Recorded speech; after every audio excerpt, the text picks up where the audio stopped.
Mavuno mengi yameivya, watenda kazi ni wachache, lazima nimutumikie.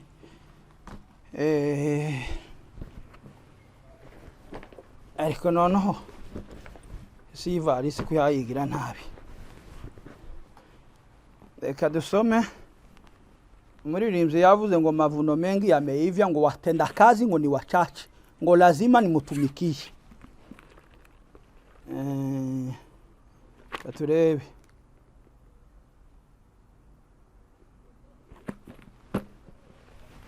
Yemwe bantu batuye mu mpande zine z'isi.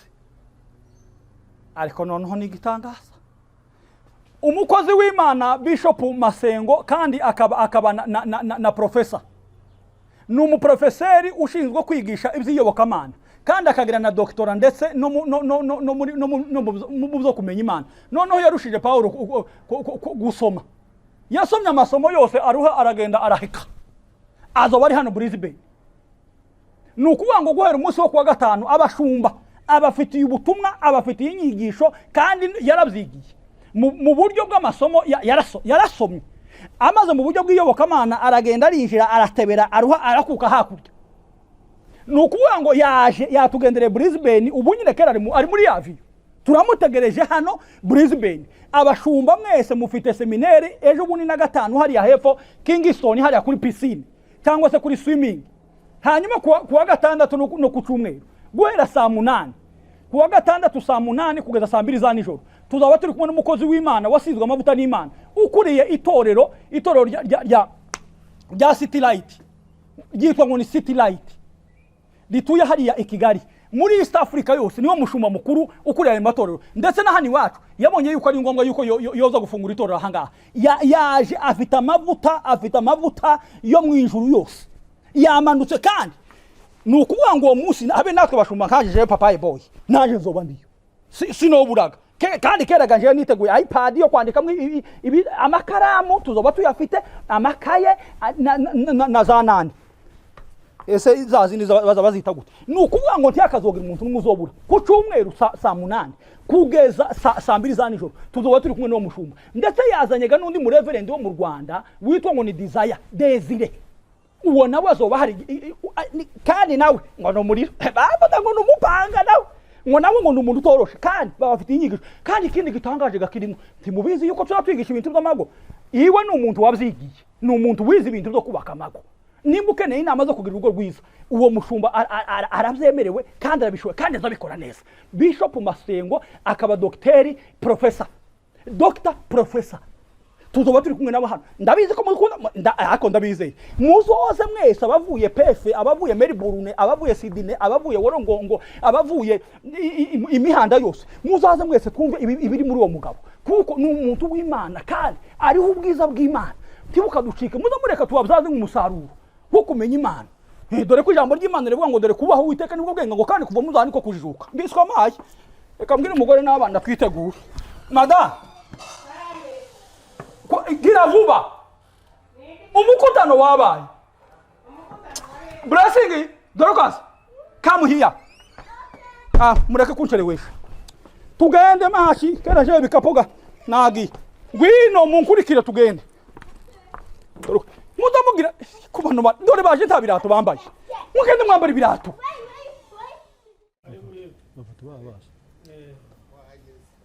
Ni karibu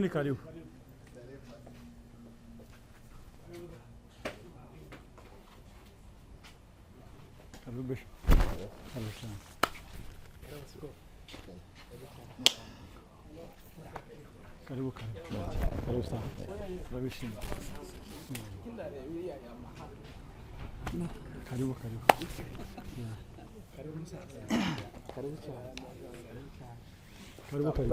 Yes papa. Karibu sana. Yambu sana. Oya haracari kare. Haracari kare. Ijoro ni kare cyane. Hano rero hariho kamera yaje kubafata. Murabyihanganira turababaza amagambo makeya yo kubaheza karibu muri Australia. rero iyi ni microphone yawe nje mfite yanje. Yeah. Abantu mwese nkuko mubibona uyu mwanya turi kumwe na Bishop. Abantu benshi baramuzi kuri iyi si ngira ngo nta muntu utamuzi kuko no mu ijoro baramuzi. Hanyuma rero no kuvuga ngo rero uyu mwanya ni umunsi udasanzwe kuri twebwe abanya Australia cyane cyane abantu batuye Brisbane. Asanzwe agenda hirya no hino mu bihugu byose, ariko uyu ni umunsi udasanzwe kuko yazanywe n'igikorwa kidasanzwe atarasanzwe akora hano mu gihugu cyacu cya Australia. Rero reka tukwakire Bishop.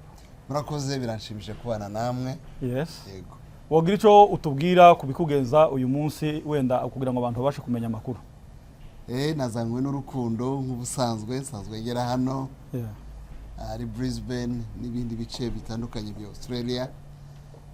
Naje gusura inshuti abavandimwe, ariko ari n'igikorwa cyo gutaha urusengero rwatangiye vuba. Okay, hanyuma twumvise yuko hariho ngo ni na semina y'abapastori iteganyijwe kuwa gatanu. Ese n'abapastori bose bakenewe cyangwa n'abapastori gusa bitorero ubereye umushumba? We n'abashumba bose rwose, n'inyigisho z'abashumba bose. Turakorera ubwami bwagutse, ubwami bwa Kristo. Amen. Ntabahejwe rwose muri zira nyigisho. N'abavuga butumwa se barakenewe cyangwa n'abashumba bose? Abashumba, abavuga butumwa, abahanuzi, abigisha, aba bishop, aba apotre, n'abandi bakozi b'Imana bose bakora mu nshingano zitandukanye. Yes. Yego. Okay, rero bantu mwese nkuko muvyumvise, umuntu wese no kuvuga ngo ari yegerejwe ikiciro cyose wo burimwo muri iki giterane kizaba guhera kuwa gatanu nubwo hariho seminari, kuwa gatandatu ni igiterane nyirizina no ku cyumweru. Abantu mwese muri yegerejwe kandi uyu mukozi w'Imana yabaziye ndetse ari kumwe n'undi, reka nawe tukwiyegereze. Karibu. Nawe ufata mikro wo kwibwira abantu badukurikiranye. Nitwa Pasteur Muhoza Desire. Yes. Ni umupasiteri mu itorero rya Foursquare. Yes. Mu ntara y'Amajyaruguru mu Rwanda. Yes. Muri paruwasi ya Musanze. Ese wowe n'ubwa mbere ugeze hano mu gihugu cya Australia? N'ubwa mbere. Imana ishimwe. Amen. Turakwishimiye kandi turakwakira hano muri Australia. Turabantu bagira urukundo rwinshi kandi uzanabibona n'amaso yawe bitari amagambo. Turabizi neza yuko uri umukozi w'Imana, turakuzi, abantu benshi barakuzi, kandi dushimira na Bishop kuko yabashije kwemera kugira ngo muzane. Turabizi neza yuko tuzabakuraho umugisha kandi abantu barabiteguye, twiteguye neza kandi mwumve ko muguwe neza. Mwumve ko mutekanye hano, ibyo mufite ewe muzakungute kabisa. Cyakazogirigire muzosubirana mu Rwanda na kimwe. Na bya bindi mutari mwavuga handi. Ni ukuri muzabivuge hano. Uretse nico gusa turabizi neza yuko mufite n'umutwaro w'imiryango nkuko natwe tuwufite. Imiryango nayo muzayikoreho. Kandi turabizi ko iyo mpano Imana yibahaye. Rero murakoze mugira amahoro y'Imana. Hanyuma abantu turabiyegereje kuri salle kuri Grace House niho igiterane kizabera, ariko seminar izabera hari hepfo kuri swimming pool hari Kingston nkuko mubizi. Hanyuma turabiyegereje, ni karibu abakozi b'Imana ngabo bahageze, sa magambo ibyari inzozi byabaye impamo. Murakoze kutwakira. Yes, mugubwe neza. Murakoze rwose. Thank you, murakoze. Pastor, uyu mwanya rero nawe tugusanze hangaha, hanyuma wogira ico ubwira abantu, nimba ari kubiyegereza, nimba ari kubabwira gahunda ihari, ni wewe wamenya ico wabwira abantu uyu munsi. Ni umunsi mwiza w'ibyishimo, kwakira abashitsi bavuye iriya twavuye muri Afrika. Tukaba twakiriye Bishop Masengo na Revera bazananye. Akaba ari umunsi mwiza bajeho ku gikorwa gikomeye c'Imana cyo kugurura itorero Foursquare hano muri Australia. Tukaba twishimiye gutumira abantu bose batuye hano Brisbane. Ndetse n'abatuye muri Australia barashobora kuzadukurikira ku murongo wa internet. Murakoze cyane, dushimira n'umunyamakuru, Imana imuhezagire kuri iki gikorwa akoze. Amen. Okay, bantu mwese murabyumva rero, abantu bakomeje kubakira, abantu bakomeje bafite ibintu byinshi bavuga kuri uyu munsi, ariko tuzokomeza tugenda tubagezaho update uko ibintu byose bizogenda muzogenda mubikurikirana. Ahasigaye mugira amahoro y'Imana. Thank you.